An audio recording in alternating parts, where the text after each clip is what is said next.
ਮੰਗੋ ਦੁਆ ਕੇ ਸ਼ਾਲਾ ਇੰਜ ਦਾ ਨਸੀਬ ਹੋਵੇ। ਮੰਗੋ ਦੁਆ ਕੇ ਸ਼ਾਲਾ ਇੰਜ ਦਾ ਨਸੀਬ ਹੋਵੇ। बिस्मिल्लाहिर्रहमानिर्रहीम। अस्सलाम वालेकुम दोस्तों, बुजुर्ग नाज़रीन, ਤੁਹਾਡੇ ਸਾਹਮਣੇ ਅਗਲੀ ਵੀਡੀਓ ਦੇ ਨਾਲ ਹਾਜ਼ਰ ਹਾਂ। ਅੱਜ ਤੁਸੀਂ ਦੇਖ ਰਹੇ ਹੋ ਕਿ ਇਹ ਐਟਮ ਜਿਹੜੀ ਹੈ ਬਾਦੀਆਨ, ਜਿਹੜਾ ਕਿ ਇਹਦਾ ਅਰਕ ਬਣਾਉਣਾ ਹੈ, ਅਰਕੇ ਬਾਦੀਆਨ।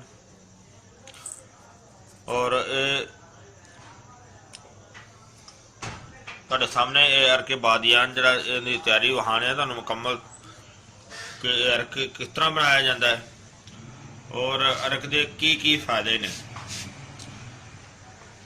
सब तो पहले बादियान जरा है और इस बादियान को असीं इहदे विच जो है ना वो ड्रम च पाने आ। फिलहाल खाली ड्रम दे विच स्टील का ड्रम है, इहदे विच बादियान को असीं अंदर शामिल कर दिता है।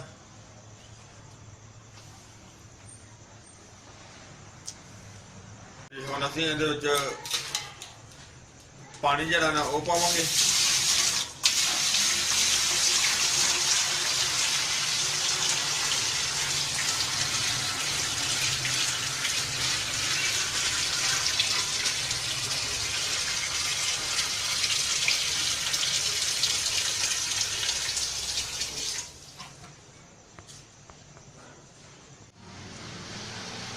हाँ जी, असी जो पानी वो जिन्ना दे पाना सी वो तकरीबन मुकम्मल हो गया।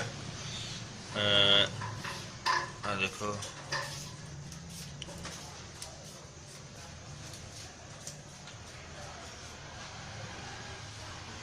और हुण असीं इहनूं इस टाइम रात दे तकरीबन 9 साढ़े 9 का टाइम हो गया ते इहनूं सुबह तक तो वैसे पिया रहिंदे ने। सुबह इहनूं इंशाअल्लाह पहले उबाला देंगे तो फिर इहदा काम शुरू करांगे। माशाअल्लाह इहनूं चुल्हे ते रखिया होया सी तकरीबन घंटा डेढ़ हो गया ते हुण खुशबू बड़ी अच्छी आन लग पई है। माशाअल्लाह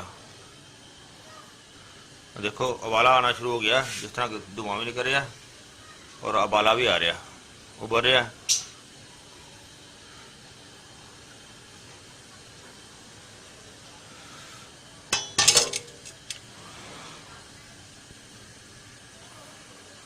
विच तक पता चल जाता ना, जबरदस्त वाला आ रहा।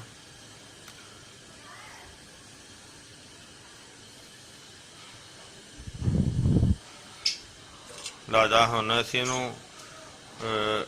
5 मिनट होर उत्ते रख के, बल्कि 5 मिनट भी नहीं 2-3 मिनट होर रख के तो फिर असी दूसरा हिस्सा जो ना उपर लगाने आ ताकि अरक का सिलसिला जो ना वो शुरू हो जाएगा।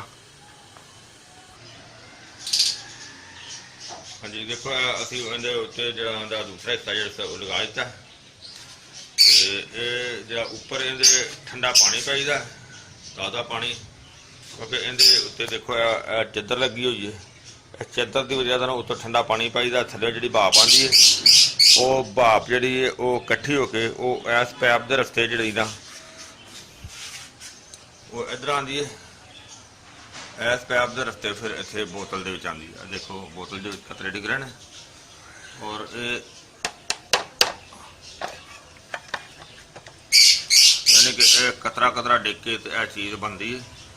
लेकिन यह देखो असल में क्वालिटी इस चीज़ की है कि यह हुण अरक शुरू होया है ना तो इन्नी प्यारी खुशबू आ रही है कि बहुत ज़बरदस्त, बहुत अच्छी खुशबू आ रही है। तो यह देखो इस तरह बोतल लगी है, यह चीज़ बना रहे हैं। और यह जो सुराख है देख रहे हो, सुराख तो नहीं गर्म पानी से तो हो जाता है, फिर गर्म पानी जरा ना वो इधर इस रस्ते इधर कढ़ दीदा। फिलहाल जो गर्म कम होया क्योंकि जिन्नी अगर अग तेज़ ज़्यादा होएगी उन्ना पानी गर्म बहुत जल्दी होएगा। अगर अग हल्की थले होएगी ਤੇ ਪਾਣੀ ਗਰਮ ਹੋਣ 'ਚ ਥੋੜੀ ਜਿਹੀ ਦੇਰ ਲੱਗ ਜਾਏਗੀ। ਲੇਕਿਨ ਇਹ ਹੈ ਕਿ ਜਿੰਨੀ ਮਤਲਬ ਕਿ ਅੱਗ ਤੇਜ਼ ਹੋਏਗੀ, ਪਾਣੀ ਠੰਡਾ ਜ਼ਿਆਦਾ ਹੋਏਗਾ, ਉਹਨਾਂ ਅਰਕ ਜਿਹੜਾ ਨਾ ਬਿਹਤਰ ਤਰੀਕੇ ਨਾਲ ਨਿਕਲੇਗਾ। ਤੇ ਜਿੰਨਾ ਹੀ ਅਗਰ ਅੱਗ ਹਲਕੀ ਹੋਏਗੀ, ਪਾਣੀ ਗਰਮ ਘੱਟ ਹੋਏਗਾ, ਉਹਨਾਂ ਅਰਕ ਸਲੋ ਨਿਕਲੇਗਾ। ਇਹ ਦੇਖਿਆ ਤੁਸੀਂ ਸਾਰਾ ਨਿਜ਼ਾਮ। ਪਰ ਇਹ ਪ੍ਰੋਸੀਜਰ ਜਿਹੜਾ ਤੁਸੀਂ ਦੇਖ ਰਹੇ ਹੋ ਅਰਕ ਦਾ, ਇਹ ਅਰਕੇ ਬਾਦੀਆਨ ਹੈ ਜਿਹੜਾ ਤੁਸੀਂ ਦੇਖ ਰਹੇ ਹੋ। ਅਰਕ ਬਣਾ ਰਹੇ ਆ ਅਰਕੇ ਬਾਦੀਆਨ। ਇਹਦੇ ਬਹੁਤ ਜ਼ਬਰਦਸਤ ਫਾਇਦੇ ਹੁੰਦੇ ਨੇ। ਬੱਚਿਆਂ ਵਾਸਤੇ ਵੀ ਠੀਕ ਹੁੰਦਾ ਹੈ, ਵੱਡਿਆਂ ਬੰਦਿਆਂ ਵਾਸਤੇ ਵੀ ਠੀਕ ਹੁੰਦਾ ਹੈ। ਬਹੁਤ ਇਹਦੇ ਫੰਕਸ਼ਨ ਨੇ, ਜਿਸ ਤਰ੍ਹਾਂ ਕਿ ਤੁਹਾਨੂੰ ਮੈਂ ਐਂਡ 'ਤੇ ਵੀ ਇਹਦੇ ਸਾਰੇ ਫੰਕਸ਼ਨ ਦੱਸਾਂਗਾ, ਤਫਸੀਲ ਦੇ ਨਾਲ ਦੱਸਾਂਗਾ।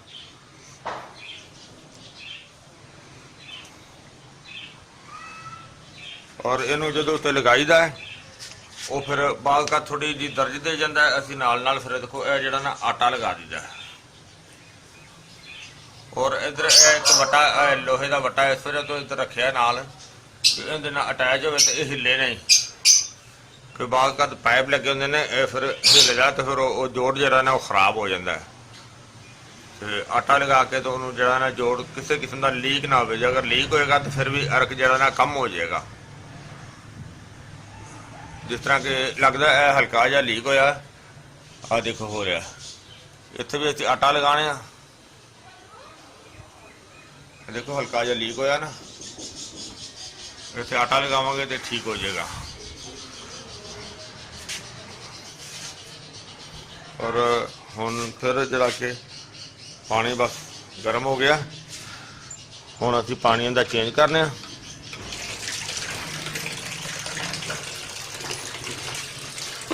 ਬਹੁਤ ਮੁਸ਼ੱਕਤ ਦਾ ਤੇ ਬਹੁਤ ਮਿਹਨਤ ਦਾ ਕੰਮ ਹੈ। ਉਧਰੋਂ ਗਰਮੀ ਵੀ ਹੈ।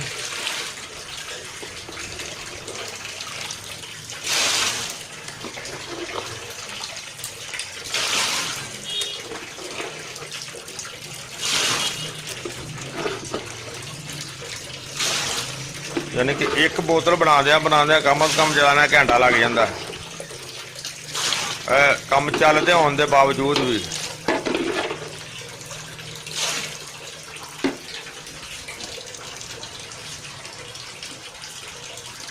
ਹੁਣ ਅਸੀਂ ਪਾਣੀ ਲਗਾਉਣੇ ਆ। ਜਿਸ ਤਰ੍ਹਾਂ ਦੇਖੋ ਇਹ ਪਾਣੀ ਚੱਲ ਰਿਹਾ ਉੱਤੇ।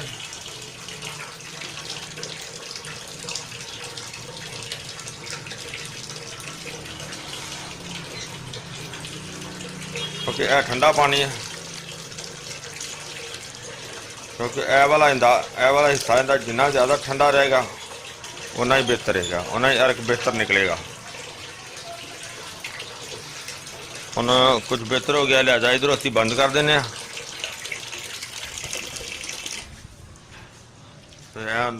ਇਹਦੀ ਹੌਦੀ ਜਿਹੜੀ ਇਹਦੀ ਟੈਂਕੀ ਬਣੀ, ਇਹਦੇ ਭਰਨ ਦਾ ਇੰਤਜ਼ਾਰ ਕਰ ਰਹੇ ਹਾਂ। ਇਹਨੂੰ ਭਰ ਕੇ ਫਿਰ ਅਸੀਂ ਬੰਦ ਕਰਦੇ ਹਾਂ। ਇਸੇ ਤਰ੍ਹਾਂ ਰੂਟੀਨ ਜਿਹੜੀ ਇਹ ਚੱਲਦੀ ਰਹੇਗੀ ਜਿੰਨੀ ਦੇਰ ਤੱਕ ਅਰਕ ਖੁਸ਼ਬੂਦਾਰ ਜਿਹੜਾ ਨਾ ਉਹ ਆਉਂਦਾ ਰਹੇਗਾ।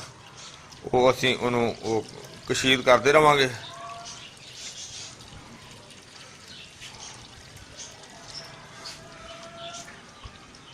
ਅਗਰ ਇਹ ਕੰਮ ਮੁਸ਼ਕਿਲ ਹੈਗਾ, ਲਿਹਾਜ਼ਾ ਇਹ ਵੀ ਕਿ ਚੀਜ਼ ਜੈਨੂਅਨ ਹੁੰਦੀ ਹੈ। ਇੱਕ ਨੰਬਰ ਚੀਜ਼ ਜ਼ਬਰਦਸਤ। ਲਿਹਾਜ਼ਾ ਇਹ ਜਿਸ ਤਰ੍ਹਾਂ ਤਰੀਕਾਕਾਰ ਤੁਹਾਨੂੰ ਸਾਰਾ ਦਿਖਾਇਆ ਹੈ, ਇਹ ਇਸੇ ਤਰ੍ਹਾਂ ਹੀ ਚੱਲਦਾ ਰਹਿਣਾ ਹੈ। ਹੁਣ ਤੁਹਾਨੂੰ ਐਂਡ ਤੇ ਦਿਖਾਵਾਂਗੇ ਕਿ ਜਦੋਂ ਇਹਦਾ ਇਖਤਤਾਮ ਕਰਾਂਗੇ ਕਿ ਉਹਦੀ ਕਿੰਨੀ ਕੁ ਖੁਸ਼ਬੂ ਰਹਿ ਗਈ ਹੈ।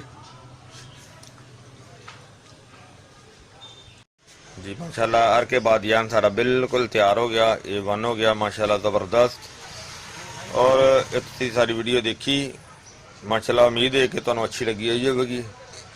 और जनाब तुसी इनू इनका जिहड़ा इस्तेमाल है वो भी बहुत ही अच्छा, बहुत ही आला, बहुत ही और ज़बरदस्त है। और ये अरकियात वगैरह जिहड़े ने एक कदीम ज़माने तो अरसे दराज तो इस्तेमाल किए जाते हैं।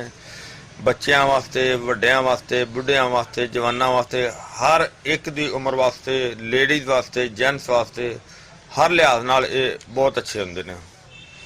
ਔਰ ਬੱਚਿਆਂ ਵਾਸਤੇ ਖਾਸ ਕਰਕੇ ਜਿਹੜਾ ਨਾ ਬੱਚਿਆਂ ਨੂੰ ਵੈਸੇ ਵੀ ਪਿਲਾਇਆ ਜਾਂਦਾ ਹੈ, ਮਿਹਦੇ ਦੇ ਨਿਜ਼ਾਮ ਨੂੰ ਠੀਕ ਕਰਨ ਵਾਸਤੇ ਪਿਲਾਇਆ ਜਾਂਦਾ ਹੈ। ਅਗਰ ਬੱਚਿਆਂ ਨੂੰ ਪੋਟੀਆਂ ਲੱਗੀਆਂ ਹੋਣ ਉਹਦੇ ਵਾਸਤੇ ਵੀ ਇਸਤੇਮਾਲ ਕਰਵਾਇਆ ਜਾਂਦਾ ਹੈ। ਬਹੁਤ ਅੱਛਾ ਰਿਜ਼ਲਟ ਇਹਦਾ। ਇਸੇ ਤਰ੍ਹਾਂ ਹੀ ਅਗਰ ਵੱਡਾ ਬੰਦਾ ਵੀ ਇਸਤੇਮਾਲ ਕਰੇ, ਅਗਰ ਮਿਹਦੇ ਦੇ ਵਿੱਚ ਸੋਜ਼ਸ਼ ਹੋਵੇ ਉਸ ਦੇ ਵਾਸਤੇ ਵੀ ਇਸਤੇਮਾਲ ਕੀਤਾ ਜਾਂਦਾ ਹੈ। ਔਰ ਇਹਦੇ ਤੋਂ ਇਲਾਵਾ ਅਗਰ ਮਿਹਦੇ ਦਾ ਨਿਜ਼ਾਮ ਖਰਾਬ ਹੋਵੇ ਉਹਦੇ ਵਾਸਤੇ ਵੀ ਇਸਤੇਮਾਲ ਕੀਤਾ ਜਾਵੇ ਤੇ ਅੱਛਾ ਰਿਜ਼ਲਟ ਹੈ। ਇਹਨੂੰ ਸਵੇਰ ਤੇ ਸ਼ਾਮ ਖਾਲੀ ਪੇਟ ਇਸਤੇਮਾਲ ਕੀਤਾ ਜਾ ਸਕਦਾ ਹੈ। ਅਗਰ ਵੱਡੇ ਬੰਦੇ ਨੇ ਵੀ ਅਗਰ ਪੋਟੀਆਂ ਲੱਗੀਆਂ ਹੋਣ ਤੇ ਉਹ ਅਰਕ ਦੇ ਨਾਲ ਦਵਾਈ ਇਸਤੇਮਾਲ ਕਰਵਾਈ ਜਾ ਸਕਦੀ ਹੈ। ਔਰ ਇਹ ਅਰਕ ਜਿਹੜਾ ਹੈ ਇਹ ਅਰਕਾਂ ਦਾ ਮਰਕਬ ਬਣਾ ਕੇ ਵੀ ਇਸਤੇਮਾਲ ਕੀਤਾ ਜਾ ਸਕਦਾ ਹੈ, ਜਿਹੜਾ ਕਿ ਮੋਟਾਪੇ ਵਾਸਤੇ ਵੀ ਬਿਹਤਰੀਨ ਕੰਮ ਕਰਦਾ ਹੈ। ਔਰ ਇਹ ਅਰਕ ਜਿਹੜਾ ਹੈ ਇਹਦੇ ਨਾਲ ਜਿਸ ਤਰ੍ਹਾਂ ਤੁਹਾਨੂੰ ਮੈਂ ਦੱਸਿਆ ਕਿ ਮਿਹਦੇ ਤੇ ਵਰਮ ਜਿਹੜਾ ਨਾ ਉਹ ਵੀ ਇਨਸ਼ਾਅੱਲਾ ਇਹਦੇ ਨਾਲ ਠੀਕ ਹੋ ਜਾਂਦਾ ਹੈ। ਔਰ ਇਹ ਜਿਹੜਾ ਅਰਕ ਹੈ ਇਹਨੂੰ ਘਬਰਾਹਟ ਦੇ ਵਾਸਤੇ ਵੀ ਨਾਲ ਇਸਤੇਮਾਲ ਕੀਤਾ ਜਾਵੇ ਤੇ ਉਹ ਵੀ ਬਹੁਤ ਬਿਹਤਰ ਹੈ। ਲੇਕਿਨ ਉਹਨੂੰ ਅਗਰ ਘਬਰਾਹਟ ਵਾਸਤੇ ਇਸਤੇਮਾਲ ਕਰਨਾ ਹੋਵੇ ਤੇ ਇਹਦੇ ਵਿੱਚ ਗਲੈਕਸੋਲ ਡੀ ਸ਼ਾਮਿਲ ਕਰਕੇ ਇਸਤੇਮਾਲ ਕੀਤਾ ਜਾ ਸਕਦਾ ਹੈ। ਖਾਸ ਕਰਕੇ ਬੱਚਿਆਂ ਨੂੰ ਕਰਵਾਇਆ ਜਾ ਸਕਦਾ ਹੈ। ਮੈਂ ਉਮੀਦ ਕਰਨਾ ਕਿ ਇਹ ਮੇਰੇ ਦੋਸਤਾਂ ਭਰਾਵਾਂ ਨੂੰ ਵੀਡੀਓ ਅੱਛੀ ਲੱਗੀ ਹੋਵੇਗੀ। ਇਹਨੂੰ ਤੁਸੀਂ ਲਾਈਕ ਕਰਿਓ, ਸ਼ੇਅਰ ਕਰਿਓ, ਸਬਸਕ੍ਰਾਈਬ ਕਰਨਾ ਬਿਲਕੁਲ ਨਹੀਂ ਭੁੱਲਣਾ। ਇਨਸ਼ਾਅੱਲਾ ਅਗਲੀ ਵੀਡੀਓ ਨਾਲ ਫਿਰ ਮਿਲਾਂਗੇ। इजाजत, अल्लाह हाफिज, अस्सलामु अलैकुम वरहमतुल्लाहि वबरकातुहू। गए बदेरे सरकार नु कमांगे, गम हो गए बदेरे सरकार नु कमांगे, दरदा दरदा दरदा ने पा